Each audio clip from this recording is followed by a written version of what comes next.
Analyzing corpses of people who died between 1986 and 1988 in the most affected provinces, Belarusian scientists learned that the radioactive cesium and ruthenium accumulated in the spleen and muscle, strontium in bones, and plutonium in lungs, liver, and kidneys. They found unnervingly no dependent relationship between the levels of accumulated isotopes in the bodies and radioactive contamination in territories.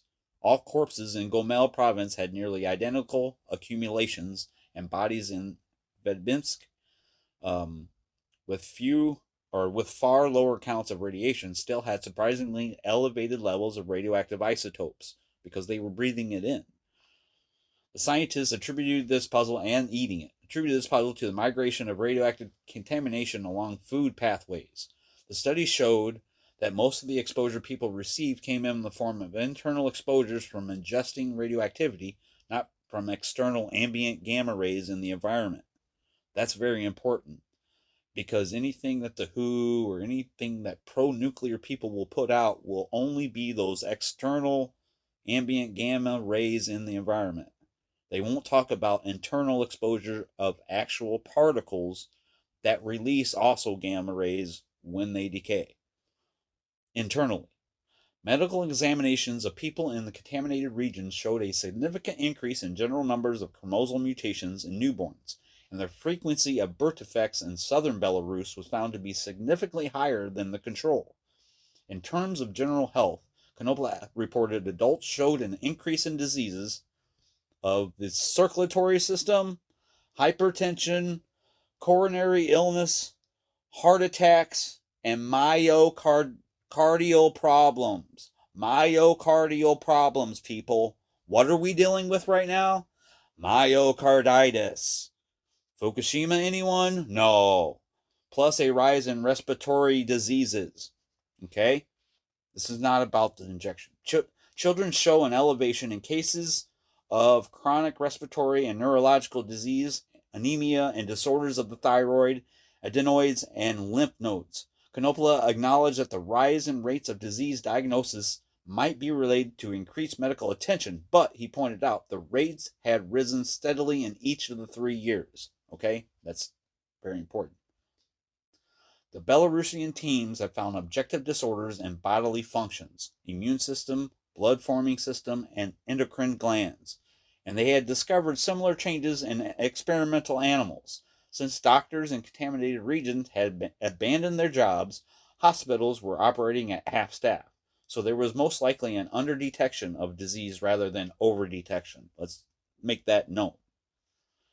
All of this led the Belarusian team to suspect that radioactive exposures were a factor. Soviet ministers in public health suppressed this information, which was easy to do as all Chernobyl health data were under security restrictions until June of 1989. Once censorship was lifted, health ministers from both Belarus and Ukraine started to voice their concerns abroad, using their seat at the United Nations as a platform to declare they had a public health disaster on their hands. They asked over the heads of Moscow leaders for international aid. You guys have to understand, the Russians, the Soviet Union, and still the Russians today controlled all this information, and they still are. They're in bed with the IAEA. Okay? The rogue diplomacy of Ukraine and Belarus was a real problem for the Kremlin. Since 1986, Soviet officials had asserted that Chernobyl fallout was contained and citizens' exposures were not harmful. Having spent billions of rubles on cleanup, they sought in 1989 to close the Chernobyl chapter and move on. Moscow leaders, faced with this rebellion from scientists and crowds in Ukraine and Belarus, called for help. Realizing that the prominent Soviet spokespeople for the Chernobyl disaster had lost the public's trust, they asked the UN WHO, concerned with these issues of public safety and health, to assess the safety of residents living in the contaminated territories. Enter the film Nuclear Controversies. The World Health Organization didn't show up in Chernobyl until 5 long years later, and many people died, and most that didn't, they moved away from the then largest nuclear incident on the planet that won't be part of any study ever. These studies are not correct that they're putting out. The World Health Organization, the UN, the Soviets, Russia, UNSCEAR, even the NRC, the US Atomic Energy Agency. Yes, they're all in on this nonsense. The WHO sent 3 nuclear experts to contaminated areas in 1989. They were followed by Soviet reporters and TV cameras. After a 10-day tour, the experts supported the Moscow party line. The situation was under control, and residents' doses were too low to expect to detect health problems in the future. The WHO consultants even stated that the Soviet government could safely double or triple the official permissible dose. Before they left, they chastised the Belarusian researchers for their shoddy science. Are you guys seeing the full picture here? No one took this 10-day independent assessment seriously. The WHO experts merely looked like shills for Moscow. In October 1989, Moscow leaders tried again, inviting the IAEA, as if a pro-nuclear agency is going to say that, no, there's a problem. Right, okay, for a second evaluation of the accident's environmental and health impact.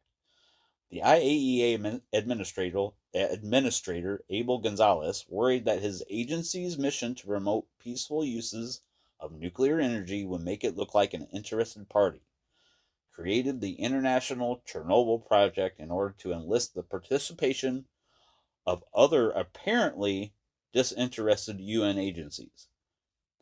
Gonzalez's office recruited 200 volunteer scientists to take a snapshot of the Chernobyl situation, and come to the conclusion by the end of 1990. American scientist Fred Mettler, who had spent most of his career working in labs of the Atomic Energy Commission, led the International Chernobyl Project's health group. He quickly drew up a protocol for a case control study. The protocol was not peer-reviewed. UN consultants randomly selected 800 cases living in contaminated areas and 800 controls living nearby. Mettler reported that his group looked for everything: cancers, disease, birth defects. He had no baseline of research on which to evaluate the data his teams collected, as there was no publicly available long-term studies of people exposed to chronic low doses, because it was classified, both in Russia and the United States. Nor did the Soviet doctors measurements of radioactivity in bodies of their patients. KGB intelligence considered these records to be Soviet intellectual property and did not share them with the visiting experts. In fact, 4 computers with that dose information was stolen, floppy disks with them, during the summer of the IAEA experts' first visit. For Mettler and other IAEA experts, the lack of real-time measurements of their study subjects' exposures was not an obstacle. In fact, it was similar to the Hiroshima and Nagasaki studies, which had begun 5 years after the bombing. A study of Nevada test site downwinders had also begun many years after exposure. You guys not understand all these studies that they're putting out begin many years after the fact? And their control group of people is manipulated at that point? You can't have no starting point that's accurate and proper. With ambient levels of radioactivity, IAEA consultants computed doses for populations based on estimates of average volume and types of food consumed and time spent outdoors, information derived from asking people about their consumption and daily practices in the past.